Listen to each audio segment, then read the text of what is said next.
পশ্চিমবঙ্গ নির্বাচন 2026 কভারেজ দেখুন সবার আগে শুধুমাত্র 24/7 নিউজ বেঙ্গলে। মুহূর্তে বসে আছি বিজেপির ডায়মন্ড হারবারের নেতৃত্ব সোমা ঘোষ দিদির কাছে। দিদির সাথে এই প্রথম আলাপ, তো থ্যাংক ইউ সো মাচ এখানে আসার জন্য। আর সব থেকে হচ্ছে একটা প্রশ্ন থেকেই যায় যে এই যে 15 বছরের একটা সরকারকে পরাজিত করে নতুন সরকারের গঠন, কি বলবেন? মানে এই জয় আমি সত্যি সত্যি বলছি, যেভাবে যে মাত্রায় জয়লাভ করেছে ভারতীয় জনতা পার্টি। 15 বছরে আমরা জানি যে তৃণমূল সরকারের যে অপশাসন চলছিল, যে দুর্নীতিগ্রস্ত সরকার ছিল, মানুষ তার উপর এতটাই তিতিবিরক্ত হয়ে গেছিল যে আজকে আমরা যেভাবে জয়লাভ করছি এটা জনগণের আশীর্বাদ। জনগণের আশীর্বাদ ছাড়া আমাদের পক্ষে এই জয়লাভ করা কোনো মতেই সম্ভব ছিল না। তাই আমরা ভারতীয় জনতা পার্টির পক্ষ থেকে, বিশেষ করে ডায়মন্ড হারবার সাংগঠনিক জেলা, এই জয় আমরা জনগণকে উৎসর্গ করতে চাই। একটা কথা থেকেই যায়, মহেশতলায় কিন্তু এখন প্রেজেন্ট বিরোধী তৃণমূল কংগ্রেসই জয়ী, কিন্তু আমাদের যিনি প্রার্থী ছিলেন তিনি পরাজিত হয়েছে কিছু মাত্র ভোটের জন্য। কিন্তু সেখানে দেখা যাচ্ছে মহেশতলাতে বিজয় মিছিল হচ্ছে, সে বিষয়ে কি বলবেন? দেখুন, আজকে আমরা জানি যে মহেশতলায় হয়তো বিরোধী আছেন যিনি জয়লাভ করেছেন।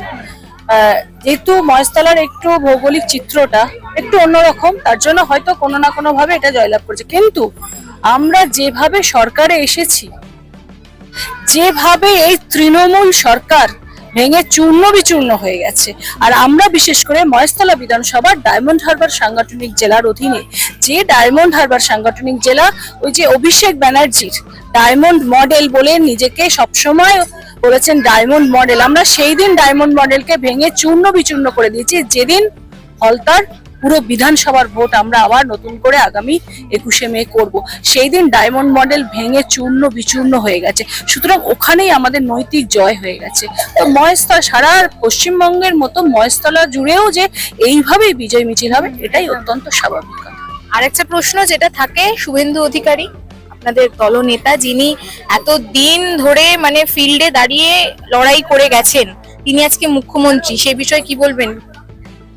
এটা তো বলার অপেক্ষা রাখে না, কারণ শুভেন্দু দা সম্মানীয় মুখ্যমন্ত্রী আজকে, এবং ওই আসনেই কিন্তু আমরা দেখতে চেয়েছিলাম যেভাবে উনি দুটো জায়গায় প্রতিদ্বন্দ্বিতা করেছিলেন, যেভাবে মুখ্যমন্ত্রী যিনি ছিলেন মমতা ব্যানার্জিকে যে পরিমাণ ভোটে হারিয়ে দিয়েছেন, এখানে আর অন্য কেউ থাকবেই না, Suvendu Adhikari one and only.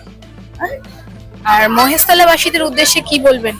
মহেশতলাবাসীদের উদ্দেশ্যে একটাই কথা বলার, যে হয়তো আপনারা দেখতে পাচ্ছেন যে এখানে যিনি এমএলএ হিসেবে থাকবেন, কিন্তু জয়লাভ যেভাবে করেছে, সরকারে আমরা এসে গেছি, সুতরাং ভারতীয় জনতা পার্টি এটা হচ্ছে সবার জন্য, উন্নয়নের স্বার্থে ভারতীয় জনতা পার্টি। আমরা দেখেছি যে যেভাবে মহেশতলা বিগত দিনে কি অবস্থা, রাস্তাঘাট থেকে শুরু করে পানীয় জল থেকে শুরু করে যে অবস্থায় ছিল, তার থেকে মহেশতলাবাসী নিশ্চয়ই মুক্তি পাবে ভারতীয় জনতা পার্টির অধীনে। একটা প্রশ্ন যেটা হচ্ছে, নতুন সরকার গঠন, এর আগে দেখেছি বিভিন্ন জায়গায় বিভিন্ন ঘটনা ঘটেছে, নারী নির্যাতন, মহিলাদের সেফটি নিয়ে একটা প্রশ্ন উঠেই আসে। আপনারা কতটা মহিলাদের সেফটি নিয়ে কাজ করবেন? দেখুন, আমরা সর্বপ্রথম আমাদের যিনি প্রধানমন্ত্রী, সম্মানীয় প্রধানমন্ত্রীজি সবার আগে কিন্তু নারীদের সম্মান দিয়েছেন। কারণ আমরা সবাই জানি যে আগেকার দিনে, একটু খেয়াল করে দেখলেই হবে যে আগেকার দিনে আমাদের যারা একটু বয়স্ক মা ঠাকুমাদের, তাদের কোথায় হয়তো একটা বাড়িতে শৌচালয় পর্যন্ত ছিল না, হ্যাঁ, মাঠে ঘাটে শৌচালয় প্রাতঃক্রিয়া সারতে যেতে হতো। সবার আগে কিন্তু এই প্রধানমন্ত্রী সম্মানের নরেন্দ্র মোদীজি কিন্তু সেই ভাবনাটা এনেছেন।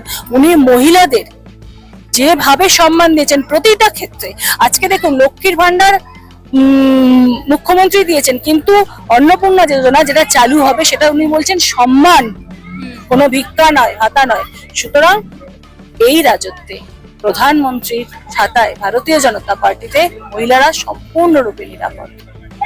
আর একটা প্রশ্ন যেটা না করলেই নয়, পশ্চিমবঙ্গের শিক্ষা ব্যবস্থা একদম তলানিতে গিয়ে ঠেকেছে, যেটা আমরা সকলেই জানি এবং বারংবার এই প্রশ্ন উঠে আসে। সেই বিষয়ে কি কোনো স্টেপ নেওয়া হবে যে নতুন করে পুরনো সরকারি স্কুলগুলো আবার ওপেন করার?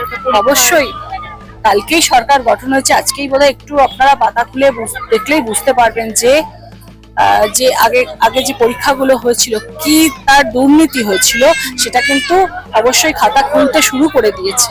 হ্যাঁ, আর এই শিক্ষা ব্যবস্থা যে একেবারেই তলানিতে, তার সঙ্গে সঙ্গে মেধাকে যে যোগ্য সম্মান দেওয়া হয় না। এই ভারতীয় জনতা পার্টি যে এসেছে, সরকার যে গঠন করেছে, এখানে আমি এক সম্পূর্ণরূপে আশাবাদী যে শিক্ষা ব্যবস্থাকে সেই সর্বোচ্চ জায়গায় নিয়ে যাবেন এবং মেধাকে তার প্রাপ্য সম্মানটুকু নিশ্চয়ই ভারতীয় জনতা পার্টি দেবে। সবার আজকে ডায়মন্ড হারবার সাংগঠনিক জেলা শুধু না, পশ্চিমবঙ্গ পক্ষ থেকে, ভারতীয় জনতা পার্টির পক্ষ থেকে সর্বসাধারণের জন্য অনেক অনেক শুভেচ্ছা এবং নতমস্তকে প্রণাম জানাই, কারণ আপনাদের আশীর্বাদ ছাড়া আমাদের পক্ষে কিন্তু এইভাবে সরকার গঠন করা সম্ভব ছিল না। তাই আরেকবার ভারতীয় জনতা পার্টির পক্ষ থেকে আপনাদের কাছে করজোড়ে প্রণাম জানাই।